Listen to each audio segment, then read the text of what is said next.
पुस्तक सोने की मत्स्यगंधा ब्रूनो पार्टिनो ने हमारे समाज और दैनिक जीवन पर प्रौद्योगिकी के प्रभाव का विश्लेषण किया है। पटिनो दावा करता है कि आज की समाज में डिजिटल प्रौद्योगिकियों का प्रभाव है जो हमारे सोचने, सीखने, काम करने और जुड़ने पर गहरा प्रभाव डालता है। पटिनो बिंदु दिखाने के लिए मत्स्य छवि का उपयोग करता है। गोल्डफिश की सीमित ध्यान होती है और केवल उन बातों पर ध्यान कर सकते हैं। वह यह कहता है कि मनुष्य सोने की मछली की तरह बढ़ती मात्रा में हो रही हैं। इसका कारण है हमारी अधिक आश्रित डिजिटल प्रौद्योगिकियों पर। जनरेटिव एआई के आगमन के साथ मैं इस प्रभाव को संज्ञानात्मक क्षमताओं के साथ जोड़ता हूं, जिसमें व्यक्ति की बौद्धिक क्षमताएं काफी कम हो सकती है, जैसे कि एक बंद हो गई हो। एक मोलस्क एक कोमल शरीरी प्राणी है जो अपने पर्यावरण पर आधारित होता है और चलने और पोषण के लिए निर्भर करता है, जैसे एक इंसान जो जनरेटिव एआई पर निर्भर होता है। ऐसे लक्षणों से पीड़ित लोगों में नशे की समस्या देख सकते हैं। हम ध्यान क्षमताओं का हानि, स्मृति का कमी और सामाजिक संबंधों का दुरुपयोग देख सकते हैं। लक्षण व्यक्ति की स्वतंत्रता और पेशेवर और व्यक्तिगत जीवन में सफलता को बाधित कर सकते हैं।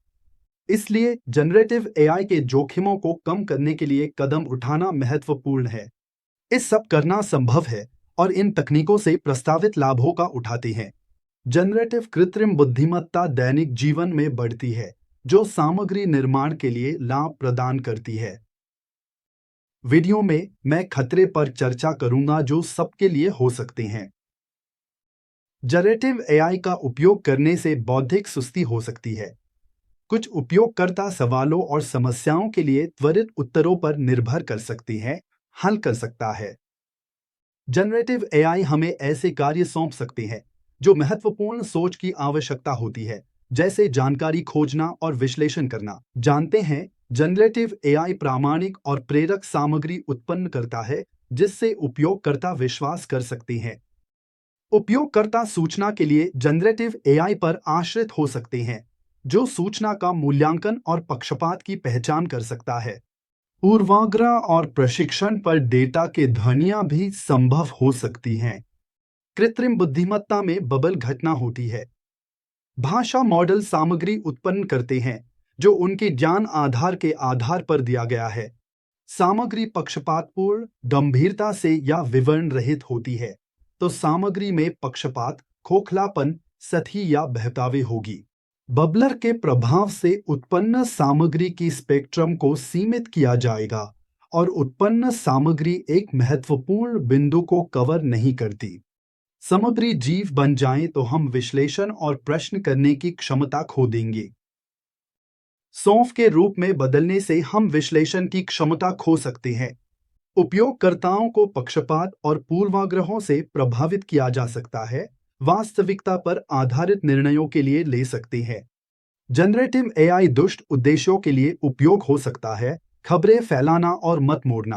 ठोस सोच को प्रशिक्षण और शिक्षा देना, चीजें सही दिशा में विकसित हों। मैं जो चेतावनी देना चाहता था वह हमारी रचनात्मकता खोने का खतरा है। क्या हम आज भी जनरेटिव एआई के साथ सक्षम हैं? कल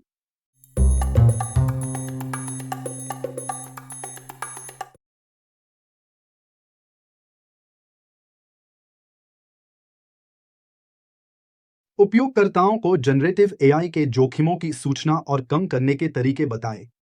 पक्षपात और पूर्वाग्रह कम करने के लिए सूचना स्रोतों की विविधता बढ़ाएं। सरकारें और संगठन जनरेटिव एआई के उपयोग और विकास को नियंत्रित करने के लिए नियम लागू कर सकते हैं। डेवलपर्स को तकनीकों के प्रशिक्षण में पूर्वाग्रह कम करने के लिए कदम उठाएं। एल्गोरिदम के बारे में पारदर्शिता, डेटा की सत्यापन और नैतिकता साथ परामर्श कर सकता है। शिक्षक, माता-पिता, नियोक्ता और राय देने वाले सोच को बढ़ावा देना चाहिए। शिक्षा में बातचीत दोहरी हो सकती है। उम्मीद सीमाओं में सोचो। शिक्षा पर विवाद है, मैं शायद किसी दिन संबोधित करूंगा। महत्वपूर्ण है मानव सृजनशीलता और नवाचार को प्रोत्साहित करना, जनरेटिव एआई नहीं प्रतिस्थापित कर सकता। नियोक्ता, शिक्षक और माता पिता को इन कौशलों के विकास को प्रोत्साहित करना चाहिए। जनरेटिव एआई के जोखिमों को कम कर सकते हैं और हमारी सोच, सवाल, सीखने और निर्णय लेने की क्षमता को संरक्षित कर सकते हैं। शिक्षा में वापसी करने के लिए मूल्यांकन पैराडाइम को विकसित करें ताकि नई पीढ़ी को समुद्री जीवों से बचाएं।